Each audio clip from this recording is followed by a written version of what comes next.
નમસ્કાર મિત્રો, કેમ છો બધા? મજામાં ને? હવે તો આપણી ધોરણ 6 થી 8ની શાળાઓ પણ ખુલી ગઈ છે. શાળામાં પણ શિક્ષકો દ્વારા તમને યોગ્ય માર્ગદર્શન મળતું રહેતું હશે. મિત્રો, આપણે આવનારી પ્રાથમિક શિષ્યવૃત્તિ પરીક્ષા માટે ગણિત વિભાગમાં જુદા જુદા પ્રકરણોનો અભ્યાસ આપણે કરીએ છીએ. એની અંદર મિત્રો આજે આપણે વર્તુળ પ્રકરણનો અભ્યાસ કરવાનો છે. મિત્રો, વર્તુળ પ્રકરણ એ ખૂબ અગત્યનું પ્રકરણ છે. ધોરણ 10ની અંદર વર્તુળ અંગેના 3 પ્રકરણોનો અભ્યાસ આવે છે અને એમાં જુદા જુદા પ્રમેયો આવે છે, જેનો બેઝિક ખ્યાલ આપણને પ્રાઇમરી લેવલે જો હોય તો ઉચ્ચ ધોરણોની અંદર, એટલે આપણા આગળના ધોરણોની અંદર 8મામાં, 9મામાં, 10મામાં ખૂબ ઉપયોગી સાબિત થશે મિત્રો. એટલે હાલ જે તમે અભ્યાસ કરી રહ્યા છો એ માત્ર એક નાનકડું બિંદુ સ્વરૂપે અભ્યાસ છે, પરંતુ આ જે પ્રાઇમરી ખ્યાલ તમારો ક્લિયર હશે તો હું માનું છું ત્યાં સુધી વિદ્યાર્થી મિત્રો તમને કોઈ તકલીફ પડશે નહીં. તો આપણે શરૂઆત કરીએ છીએ આજના આપણા નવા પ્રકરણ વર્તુળથી, જેને અંગ્રેજીમાં સર્કલ તરીકે ઓળખીએ છીએ. મિત્રો, તમે તમારા વર્ગખંડની અંદર, તમે તમારા ઘરની અંદર અથવા તમારા રોજિંદા જીવનની અંદર તમે ઘણી બધી એવી વર્તુળો જોઈએ, વર્તુળો નહીં, ઘણી બધી ચીજ વસ્તુ એવી જોઈ હશે કે જેનો આકાર વર્તુળ જેવો હોય છે. જેમ કે તમે તમારા ઘરની અંદર ગોળાકાર ઘડિયાળ જોઈ હોય તો આ ઘડિયાળ જે આપણે આગળનું પ્રકરણ ભણ્યા હતા એ પણ વર્તુળ છે. એ સિવાય મિત્રો બહેનો પહેરે છે બંગડી,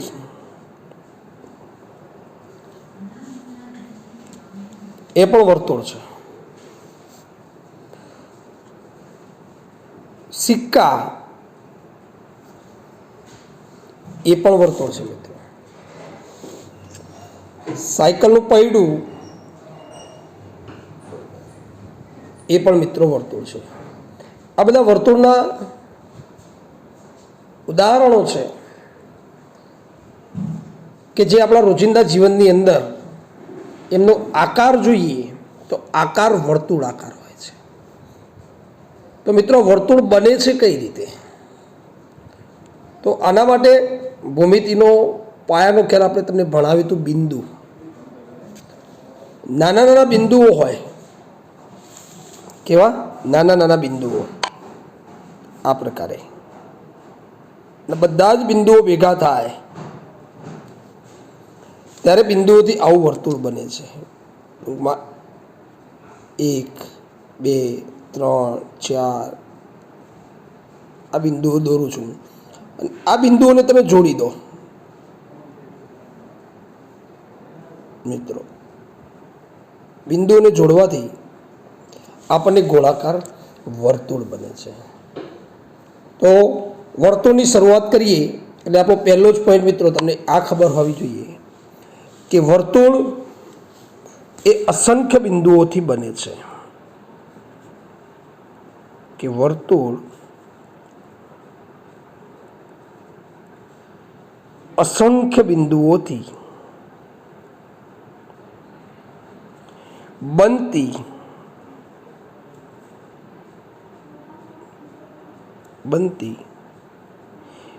બંધ આકૃતિ છે. કેવી આકૃતિ છે? બંધ આકૃતિ. બંધ છે, એકે બાજુથી ખુલ્લું નથી. દોરીએ આપણે તો આ પ્રકારે આ વર્તુળ છે. તો આને આપણે વર્તુળ તરીકે મિત્રો ઓળખીએ છીએ. જેમાં વર્તુળ ઉપર આવેલા, તમને અલગ કલરથી બતાવું, આવા લાલ કલરથી મેં તમને પોઈન્ટ બતાવ્યા છે. અહીં થોડાક જ પોઈન્ટ બતાવ્યા છે. આવા અસંખ્ય બિંદુઓ વર્તુળ ઉપર હોય છે અને આ દરેક બિંદુનું વચ્ચે જે બિંદુ આવેલું હોય છે એને આપણે કેન્દ્ર કહીએ છીએ.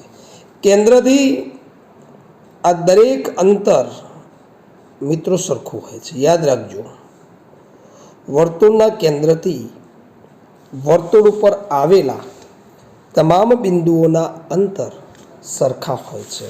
તો આપણે નોંધ કરીએ મિત્રો કે વર્તુળના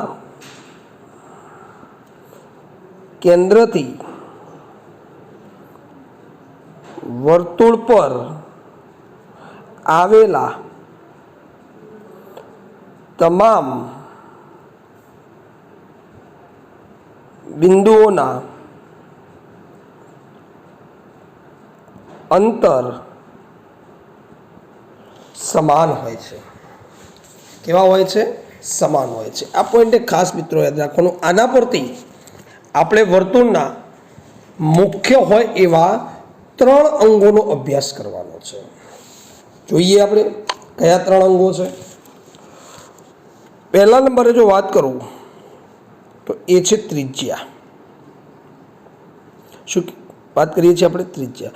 ત્રિજ્યાને મિત્રો બીજી એબીસીડીનો અક્ષર આર વડે પણ દર્શાવવામાં આવે છે. રેડિયસ, અંગ્રેજીમાં એનું રેડિયસ કહેવાય. રેડિયસ એટલે ત્રિજ્યા. ત્રિજ્યા કોને કહીશું? તો પહેલાં આકૃતિની અંદર તમને સમજાવી દઉં છું કે આ વર્તુળ છે, મધ્યમાં વર્તુળનું કેન્દ્ર છે. તો આ વર્તુળના કેન્દ્રથી આ વર્તુળનું કેન્દ્ર છે અને વર્તુળ ઉપર જુદા જુદા બિંદુઓ આવેલા છે. માત્ર અહીં એક આ બિંદુ લઉં છું, જેને આપણે વર્તુળ પરનું બિંદુ કહીશું. વર્તુળ પરનું બિંદુ કહો તો વર્તુળ ઉપરનું બિંદુ. તો વર્તુળ પરના કોઈ પણ બિંદુને તમે લઈ શકો છો. તો વર્તુળના કેન્દ્રથી વર્તુળ પરના બિંદુ વચ્ચેનું આ અંતર, આટલું અંતર જે બતાવ્યું મેં તમને, એને ત્રિજ્યા કહેવામાં આવે છે. ત્રિજ્યાને આપણે આર વડે દર્શાવીએ છીએ. તો મિત્રો યાદ રાખજો, હમણાં જ આના આગળ આકૃતિ દોરી કે વર્તુળના કેન્દ્રથી વર્તુળ ઉપર આવેલા તમામ બિંદુના અંતર સમાન હોય છે. એટલે કે એક જ વર્તુળમાં આવેલી બધી જ ત્રિજ્યાઓ સમાન હોય છે. તો ત્રિજ્યા કોને કહીશું? તો વ્યાખ્યા લખવી હોય તો મિત્રો આપણે કઈ રીતે લખી શકીએ વ્યાખ્યા? તો વર્તુળના કેન્દ્રથી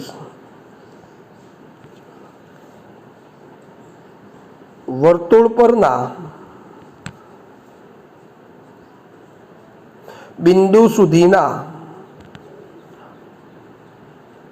અંતરને ત્રિજ્યા કહેવાય. શું કહેવાય? ત્રિજ્યા. ટૂંકમાં વર્તુળનું કેન્દ્ર અને વર્તુળ પરનું બિંદુ, આ બંનેને વચ્ચેનું અંતર, જેને આપણે ત્રિજ્યા તરીકે ઓળખીશું. ભૂલી ના જતા મિત્રો, ખાસ ત્રિજ્યા એ બહુ જ અગત્યનો પોઈન્ટ છે અને એના ઉપર જ આખા વર્તુળનો આધાર છે. બરાબર? ફરીવાર જોઈ લો કે આ વર્તુળનું કેન્દ્ર અને વર્તુળ પરનું બિંદુ, જેને આપણે ત્રિજ્યા કહીએ છીએ. બરાબર? બીજો એક ખાસ પોઈન્ટ નોટ કરી દેજો મિત્રો કે એક જ વર્તુળમાં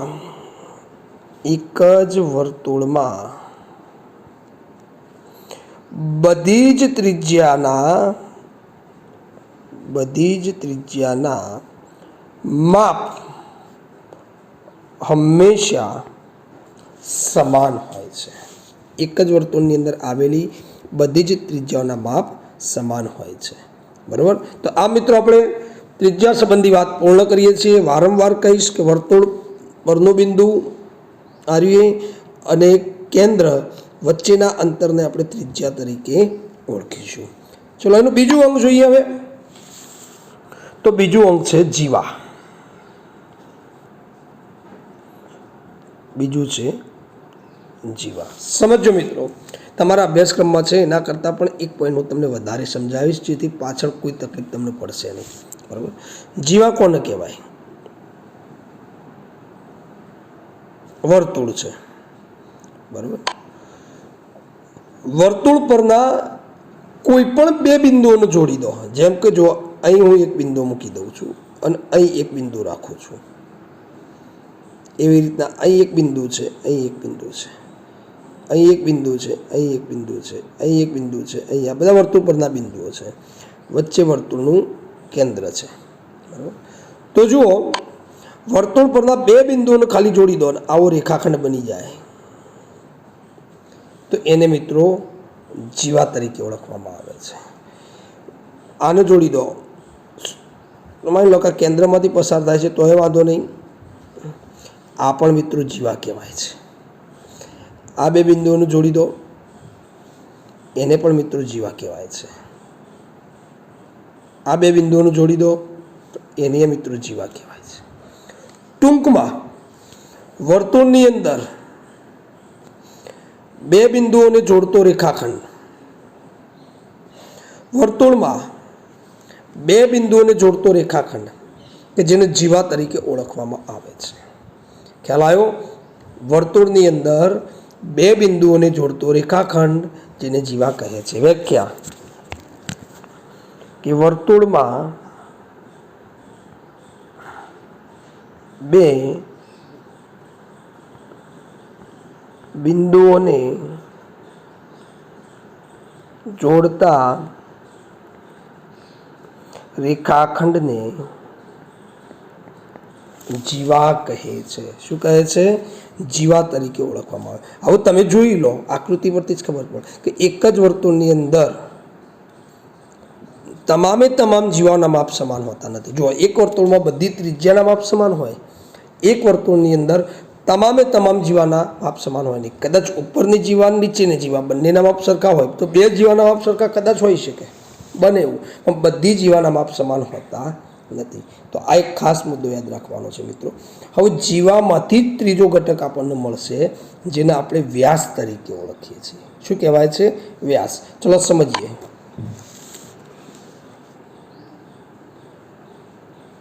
વર્તુળ છે, વર્તુળનું કેન્દ્ર છે, બરાબર. હવે વર્તુળ પરના બે બિંદુઓને જોડવાના, પહેલી તો વસ્તુ એ છે, બરાબર. પરંતુ એ બે બિંદુઓને જોડો ત્યારે એમાંથી પસાર થતો રેખાખંડ વર્તુળના કેન્દ્રમાંથી પસાર થવો જોઈએ. ટૂંકમાં આ રીતે થઈ ગયું ના થઈ ગયું? તમે સમજી શકો છો કે વર્તુળના કેન્દ્રમાંથી જે પસાર થતી હોય એવી જીવાને વ્યાસ કહેવામાં આવે છે. તો જુઓ, વ્યાસ માટેની વ્યાખ્યા એકદમ સરળ બની ગઈ કે વર્તુળના કેન્દ્રમાંથી પસાર થતી જીવાને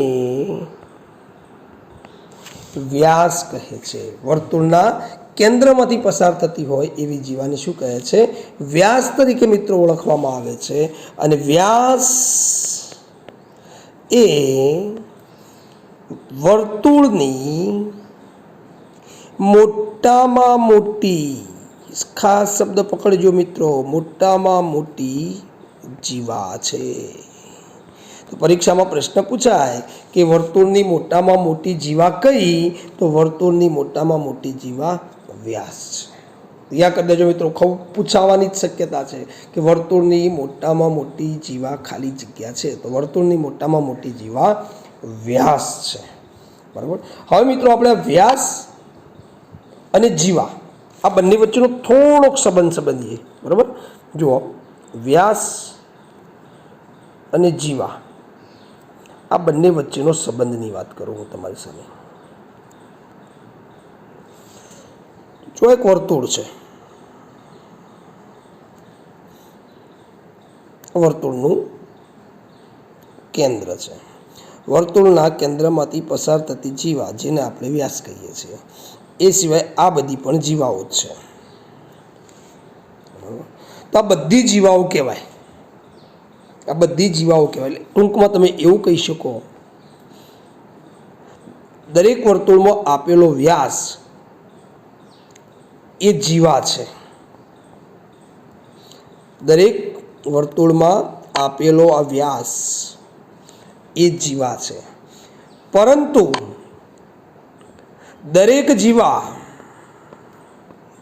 જીવા એ વ્યાસ નથી.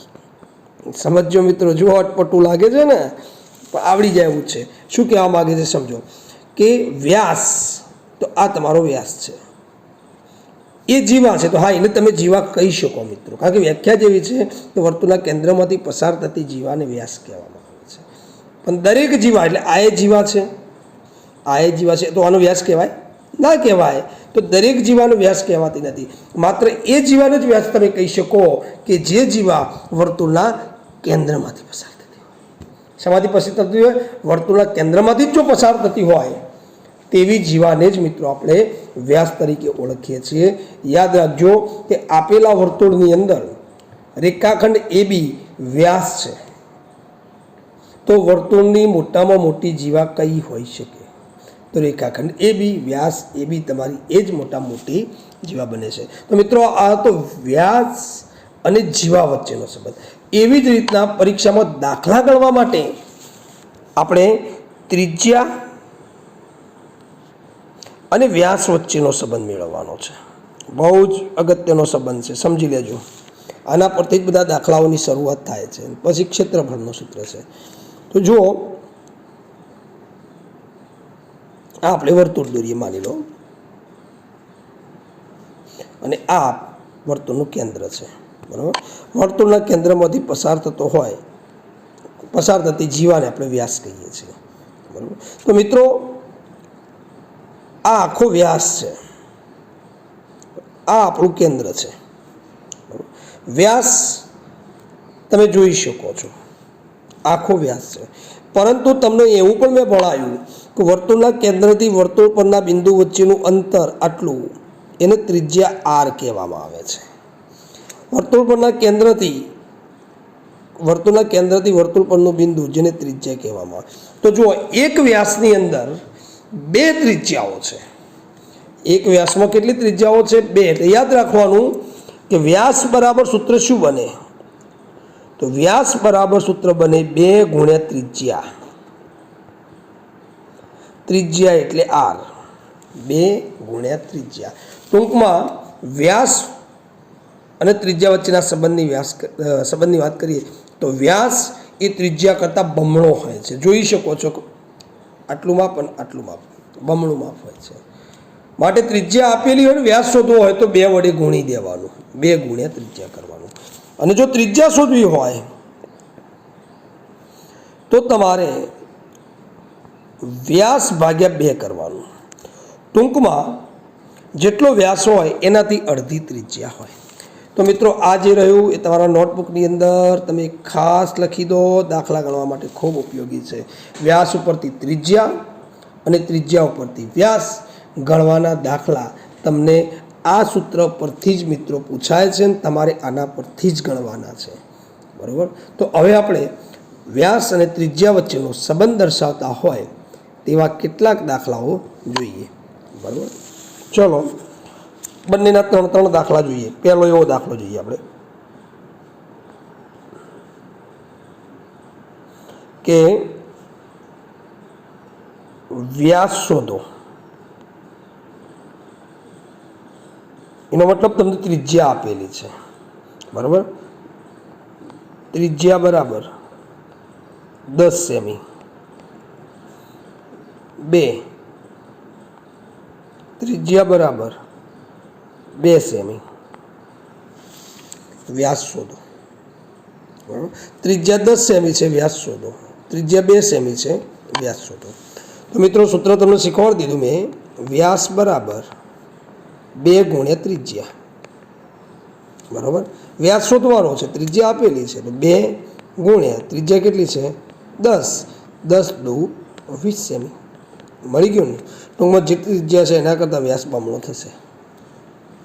એવી જ રીતના અહીં ગણો તો સૂત્ર આના જ, વ્યાસ બરાબર 2 ગુણ્યા ત્રિજ્યા. હું લખતો નથી, તમે લખજો. તો 2 ગુણ્યા ત્રિજ્યા એટલે 2, 2 દુ 4, તો 4 સેમી તમારો વ્યાસ મળશે. તો આમ ત્રિજ્યા પરથી તમે વ્યાસ સરળતાથી શોધી શકો છો. ચલો, બીજા દાખલા જોઈએ આપણે. વ્યાસ શોધો. એક કે તમને ત્રિજ્યા એટલે હું આર લખી દઉં છું કે આર બરાબર 1.5 સેમી આપ્યું છે. બીજો દાખલો આર બરાબર તમને 6 સેમી આપ્યું છે, બરાબર. અને તમારે દાખલાની ગણતરી મિત્રો કરવાની છે. કઈ રીતે કરી શકાય જુઓ. તો આપણે વ્યાસ શોધવાનો છે. આમ તો વ્યાસ એટલે ડી કહેવાય. તો 2 ગુણ્યા ત્રિજ્યા, તો 2 ગુણ્યા ત્રિજ્યા કેટલું છે 1.5. 1.5 એટલે મિત્રો તમે જાણો છો કે 1.5 કોને કહેવાય? તો 1.5 ગુણ્યા 2 એટલે 15 કહીશું આપણે. દશાંશ ચિહ્નને ભૂલી જઈએ તો 15 દુ 30 અને 1 દશાંશ અંશ કાપો એટલે તમારો જવાબ મળી જાય 3.0. તમારો જવાબ મળે 3 સેમી. એ જ રીતના અહીં કરો તો 2 ગુણ્યા ત્રિજ્યા એટલે 2 ગુણ્યા 6, 6 દુ 12, 12 સેમી તમારો જવાબ મળી જાય. તો આ મિત્રો તમને ત્રિજ્યા આપેલી હોય અને વ્યાસ શોધવાનો હોય તો સૂત્ર તમારે વાપરવું પડે કે વ્યાસ બરાબર 2 ગુણ્યા ત્રિજ્યા. ચલો ક્લિયર. હવે મિત્રો આપણે ઊંધું કે ત્રિજ્યા શોધો. ત્રિજ્યા શોધો અને વ્યાસ તમને આપેલો હોય. વ્યાસ બરાબર 28 સેમી, વ્યાસ બરાબર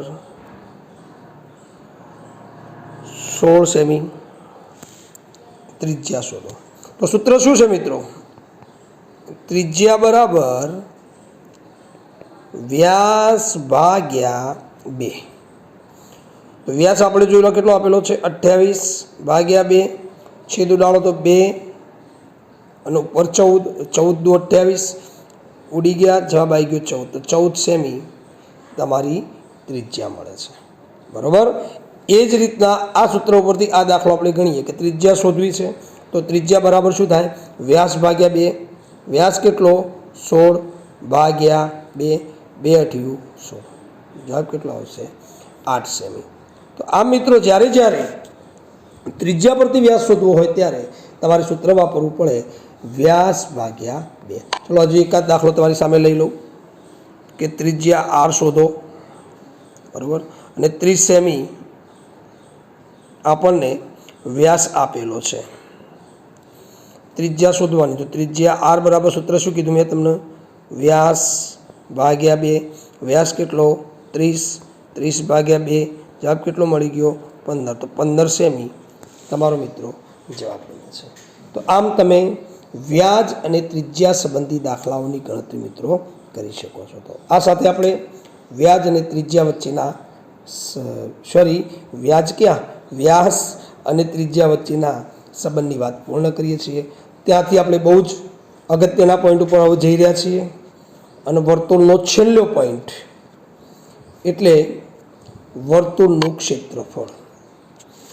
મિત્રો કોઈ પણ ઘટક હોય, વર્તુળ હોય કે પછી ત્રિકોણ હોય કે પછી લંબચોરસ હોય, દરેકનું ક્ષેત્રફળ શોધવા માટે આપણે ચોક્કસ પ્રકારના સૂત્રોનો અભ્યાસ કરીએ છીએ. તો તમે જુઓ મિત્રો, વર્તુળનું ક્ષેત્રફળ એ શોધવાનું સીધું તમારે સૂત્ર જ યાદ રાખવાનું છે કે જુઓ કે વર્તુળનું ક્ષેત્રફળ બરાબર આને મિત્રો પાઈ કહેવાય. પાઈ આર એના ઉપર 2 ઘાત છે એટલે આપણે આ રીતના વાંચીશું વર્તુળનું ક્ષેત્રફળ બરાબર પાઈ આરનો વર્ગ. શું કહીશું? વર્તુળનું ક્ષેત્રફળ બરાબર પાઈ આરનો વર્ગ. હવે આ પાઈનું મૂલ્ય આમ તો 2 મૂલ્યો છે પણ મિત્રો તમારે માત્ર અત્યારે હાલ પાઈની જગ્યા ઉપર 22/7 જ લેવાના છે. આમ તો એનું બીજું મૂલ્ય 3.14 છે પણ એની ગણતરી તમારે હાલ નથી કરવાની. 9મા 10માં આવો ત્યારે પાઈ બરાબર 3.14 લઈને ગણતરી આવશે. અત્યારે આપણે 22/7 લઈને જ કરવાની છે. અને આર એ તો મેં તમને શીખવાડ્યું મિત્રો. એને શું કહીશું આપણે? ત્રિજ્યા તરીકે ઓળખીશું. તો અહીં તમારે કિંમતો મૂકવાની રહેશે. પાઈની કિંમત મૂકો એટલે 22/7. ત્રિજ્યા તમને આપેલી હોય કે આટલા સેમી ત્રિજ્યાવાળા વર્તુળનું ક્ષેત્રફળ કેટલું, તો આપણે તમે સરળતાથી તમે ગણી શકો. અને હંમેશા ત્રિજ્યાનું મૂલ્ય 7ના ગુણાંકમાં જ આપેલું હશે જેથી 7ના ઘડિયાની અંદર એ સરળતાથી ભાગ ઉડી શકે. બરાબર. તો સૂત્ર તમારી નોટબુકની અંદર લખી દો, વારંવાર તૈયાર કરી દો કે વર્તુળનું ક્ષેત્રફળ એટલે શું. તો વર્તુળનું ક્ષેત્રફળ એટલે પાઈ આરનો વર્ગ. વર્તુળનું ક્ષેત્રફળ એટલે પાઈ આરનો વર્ગ. બરાબર. ચલો આપણે દાખલા જોઈએ. તો સૌપ્રથમ એક દાખલો આપણે પહેલાં લખીએ છીએ. હું લખું છું, તમે સ્ક્રીન ઉપર જુઓ કે 7 સેમી ત્રિજ્યાવાળા વર્તુળનું ક્ષેત્રફળ શોધો. કેટલા સેમી ત્રિજ્યાવાળા? 7 સેમી ત્રિજ્યાવાળા વર્તુળનું ક્ષેત્રફળ શોધો. એટલે ત્રિજ્યા આપણને કેટલી આપી દીધી છે? 7. હવે આપણે સૂત્ર તમને હમણાં જ સમજાયું કે વર્તુળનું ક્ષેત્રફળ બરાબર સૂત્ર તમારું શું થશે? પાઈ આરની 2 ઘાત. 2 ઘાત એટલે 2 વખત લખવાનું. એનું મૂલ્ય 2 વખત લખવાનું એટલે 2 વખત એનો ગુણાકાર કરવાનો. આ રીતના લખીશું આપણે. પાઈ એટલે 22/7. આર એટલે ત્રિજ્યા. ત્રિજ્યા આપણને આપેલી છે 7 એટલે 7નો વર્ગ. ટૂંકમાં 22/7 ગુણ્યા 7 ગુણ્યા 7. કારણ કે આ વર્ગ છે એટલે 2 વખત ગુણાકાર આવે. 7 અને 7 ઉડી જશે. 22 ગુણ્યા 7 કરો તો 7 દુ 14, વિદ્યાર્થી 1, 7 દુ 14 ને 1 15. તમારો જવાબ આવશે 154. હવે મિત્રો જ્યારે ક્ષેત્રફળ લખતા હોય ત્યારે એનો એકમ ચોરસ સેમી અથવા ચોરસ મીટર આવે. માપ આપણને સેન્ટીમીટરમાં આપેલું છે, માટે તમારો એકમ લખાય 154 સેમી. સિમ્પલ દાખલો છે ને, માત્ર અંદર શું મૂકી દીધું? કિંમતો મૂકી દીધી. કિંમતો મૂકો એટલે સરળતાથી દાખલાનો જવાબ તમારો મિત્રો આવી જશે. બરાબર? ક્લિયર? ચલો બીજો એક દાખલો ગણીએ આપણે. જો મિત્રો બીજા દાખલાની રકમ આપણે જોઈએ કે આપણી રકમ આ પ્રકારે છે કે 28 સેમી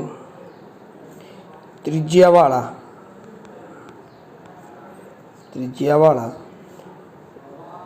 વર્તુળનું ક્ષેત્રફળ શોધો. તો વર્તુળનું ક્ષેત્રફળ બરાબર સૂત્ર આપણે જાણીએ છીએ કે પાઈ આરનો વર્ગ. પાઈ એટલે 22/7. આર એટલે 28, તો 28નો વર્ગ. બરાબર. તો 22/7 એટલે ટૂંકમાં 28 ગુણ્યા 28.